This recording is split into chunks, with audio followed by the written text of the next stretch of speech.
మన ప్రభువును మన రక్షకుడు అయిన యేసుక్రీస్తు ప్రభువు అతి శ్రేష్టమైన నామమున, అతి ఉన్నతమైన నామమున, అతి కొనియాడదగిన నామమున అందరికీ వందనాలండి. దేవునికి స్తోత్రాలు. ఆ కృప కలిగిన దేవుడు, ఆ సర్వకృపానిధి అయిన దేవుడు మనలందరినీ ప్రేమించి రాత్రి మంచి నిద్రను అనుగ్రహించి మరొక నూతన దినములోనికి మనల్ని ప్రవేశపెట్టినందుకు సమస్త మహిమ ఘనత ప్రభావములు యేసయ్యకే చెల్లునుగాక. వాగ్దానము చేసిన దేవుడు, నమ్మదగిన దేవుడు, మాట తప్పని దేవుడు ఈ నూతన దినములో మనకు అనుగ్రహించిన దేవుని యొక్క వాగ్దానము కృపావార్త. కీర్తనల గ్రంథము 63వ కీర్తన 7వ వచనం. నీవు నాకు సహాయకుడవై ఉంటివి, నీ రెక్కల చాటున శరణుజొచ్చి ఉత్సాహధ్వని చేసేదను. దేవునికి స్తోత్రం కలుగునుగాక, దేవునికి మహిమ కలుగునుగాక. ప్రభువునందు అత్యంత ప్రియమైన దేవుని ప్రజలారా, దేవుడు సహాయం చేసే దేవుడు. ఈ కీర్తన దావీదు గారు రాసిన కీర్తన. చాలా మంది అంటారు దేవుడు సహాయం చేస్తారండి నిజంగా అని. అంటే దావీదు గారు రాసిన ఈ కీర్తన, ఈ మాటలే దానికి ఒక నిదర్శనం. దావీదు గారు యోధా అరణ్యంలో ఉన్నప్పుడు అనేక రకాల శ్రమలు పడుతూ శత్రువుల చేత తరుమబడుతున్నప్పుడు దేవుడు ఆయనకు చేసిన సహాయాన్ని బట్టి ఆయన విడుదల పొంది మరలా కీర్తనలు రాస్తూ ఆయన అనుభవంలో నుంచి వ్రాసిన మాటలు, దేవుడు నాకు సహాయకుడై ఉన్నాడు, దేవా నీవు నాకు సహాయకుడవై ఉంటివి.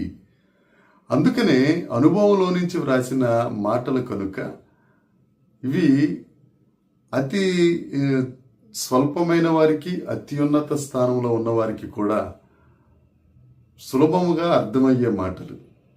దావీదు గారు రాసిన ఈ కీర్తన ఆయన అనుభవంలో నుంచి, ఆయన అనుభవించిందే కీర్తనలో రాశారు.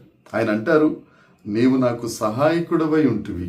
నేను పొందిన శ్రమంలో గాని, నా శత్రువుల నుంచి విడిపించే విషయంలో ఏ దారి నాకు తోచనప్పుడు, ఏ దారి కానరానప్పుడు, దేవా నువ్వు నాకు సహాయకుడవై ఉంటివి. అసలు మన దేవునికి ఒక పేరేంటి అంటే ఎబినేజరే, సహాయకుడు. మన దేవుడు మనకు సహాయకుడు, ఆపత్కాలంలో నమ్ముకొనదగిన సహాయకుడు. దేవుని జనాంగమా, ఏ సహాయం లేకుండా ఇబ్బంది పడుతున్నావా? ఈ వాక్యం నీ కొరకే. ఒకవేళ కుటుంబ సమస్యల్లో ఉండి ఎవ్వరూ నీకు సహాయం చేయని పరిస్థితిలో ఉన్నావా? నీ స్నేహితులు సహాయం ఆఖరికి నీకు దక్కకుండా, స్నేహితులు సహితం వారెప్పుడు అంతేనండి, అలా గొడవలు పడతానే ఉంటారు, వారిని ఎవరు మార్చలేరండి అని నీకు సహాయం చేయటానికి నిరాకరించి దూరం అయిపోయారా? నీ వ్యక్తిగత జీవితంలో నీకు సహాయం చేయకుండా, ఒకవేళ నువ్వు అప్పులు పాలైపోయినప్పుడు, ఏం చెయ్యాలో తోచని పరిస్థితులలో ఉన్నప్పుడు ఎవ్వరూ నీ సహాయానికి రావడం లేదా? ఒకవేళ నీ పరిచర్యలో ఏమైనా ఉపత్కరమైన పరిస్థితులు వచ్చినప్పుడు నీ తోడుగా ఎవరు నిలబడట్లేదా? ఒకవేళ నువ్వు చదువుకుంటున్న చదువులోనే ఏం అర్థం కాని పరిస్థితుల్లో కూడా నీకు సహాయం చేయడానికి ఎవరు లేరా? దేవుడు నీతోనే మాట్లాడుతున్నాడు. దావీదు గారికి సహాయం చేసిన దేవుడు నిశ్చయంగా మనకు కూడా సహాయం చేస్తారు. మనం ఆయనను ఆశ్రయిస్తే, నీవే నాకు దేవుడవు, నీవే నా రక్షకుడవు ప్రభువా, నువ్వు తప్ప వేరొక దిక్కు లేదయ్యా అని ఆయనను ఆశ్రయిస్తే ఆయన మనకు సహాయం చేస్తాడు. ఆపత్కాలంలో నమ్ముకొనదగిన గొప్ప సహాయకుడు ఆయనే. ఎవరు సహాయం చేసినా చేయకపోయినా భూమి ఆకాశములు సృజించిన యెహోవా మనకు సహాయం చేస్తారు. ధైర్యంగా ఉండు, నీ సహాయం చేసే దేవుడు నీ ప్రక్కనే ఉన్నారు. అంతేకాకుండా నీ రెక్కల చాటున శరణుజొచ్చి ఉత్సాహధ్వని చేసేదను.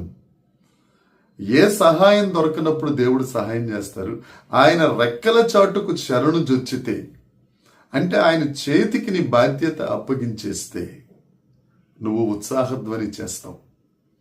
పిల్లలు ఏదన్నా కష్టంలో ఉన్నారనుకోండి, తల్లి దగ్గరికో తండ్రి దగ్గరికో వచ్చి నీ శరణు అంటే నా బాధ్యత నీదే అని అన్నప్పుడు పిల్లలను వెనక చాటున దాచి తండ్రి తల్లి ఏ విధంగా ముందుండి ఆ సమస్యను పరిష్కరిస్తారో, తల్లి మరిచినా మరువని దేవుడు, తండ్రి విడిచినా విడువని దేవుడు, తప్పక ఆయన శరణు చూస్తే నిన్ను మాత్రం విడిచిపెట్టే దేవుడు కాదు.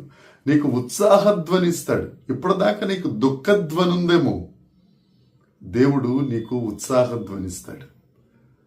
నీవు ఎల్లప్పుడూ ఆయన సన్నిధిలో ఆనంద గానములు చేస్తావు. నీ కన్నీటిని నాట్యముగా మార్చే దేవుడు, నీ దుఃఖమును సంతోషంగా మార్చే దేవుడు ఈ దినాన్న నీతో మాట్లాడుతున్నాడు. ఆయన నీకు సహాయం చేస్తాడు. ఆయన శరణు చొచ్చితే నీ జీవిత కాలం అంతా ఉత్సాహధ్వనే. నీ దగ్గరకు వచ్చిన వారి సైతం, నీతో మాట్లాడిన వారి సైతం నీలో ఉన్న ప్రభావాన్ని చూసి వారు కూడా ఉత్సాహధ్వని చేసేటట్లుగా దేవుడు ఆశీర్వదిస్తాడు నిన్ను. ఇంకా ఆలస్యం ఎందుకు? ఆ యేసయ్య శరణు చొచ్చుదాం, ఆయన ఆశ్రయంగా చేసుకుందాం, ఆయన నమ్ముకుందాం, ఆయన హత్తుకుందాం. ఆ దేవుడు నిన్ను ఎత్తుకుంటాడు, నీకు సహాయం చేస్తాడు. తప్పక నువ్వు ఉత్సాహధ్వని చేస్తావు. దేవుని మాటలు ఆలకించి ఈ వాగ్దానాన్ని ఈ దినమంతా ఆయన సన్నిధిలో నెమరు వేసుకున్నట్టు, నాకు సహాయకుడున్నాడని ధైర్యం పొంది ఉత్సాహధ్వని చేద్దాం. దేవుడి మాటలు దీవించిన గాక. ప్రార్థన చేసుకుందాం. పరలోకమందున్న మా తండ్రి, పరిశుద్ధుడా, కృప కలిగిన వాడా, నీకు వందనాలు ప్రభువా. నీవు నాకు సహాయకుడవై ఉంటివి. నీ రెక్కల చాటున శరణు జొచ్చితే ఉత్సాహధ్వనిచ్చే దేవుడవని నువ్వు ఇచ్చిన వాగ్దానాన్ని బట్టి నీకు స్తోత్రం. సహాయం లేని వారికి సహాయం చేస్తూ, నీ రెక్కలు శరణు జొచ్చిన వారికి ఉత్సాహధ్వనినిస్తూ ఆదరించే గొప్ప దేవుడా, అనేకులకు ఆశీర్వాదంగా చేసే కారణభూతుడా, స్తుతి నొందదగిన దేవుడా, నీకు స్తోత్రాలు చెల్లిస్తున్నామయ్యా. ఈ వాగ్దానాన్ని స్వతంత్రించుకొనిచున్నాం. ఈ దినమంతా మీరు మాకు తోడుగా ఉండి, సహాయకుడిగా ఉండి, మా పనులలో, మా పరిపాట్లలో, సమస్త విషయములలో నీ కృపను మాకు సహాయం చేస్తూ మీరు మహిమ పొందుమని యేసుక్రీస్తు నామమున ప్రార్థించి అడిగి వేడుకొనుచున్నాం తండ్రి. ఆమేన్. దేవుని కృప మనందరికీ తోడై ఉండునుగాక. ఆమేన్, ఆమేన్, ఆమేన్.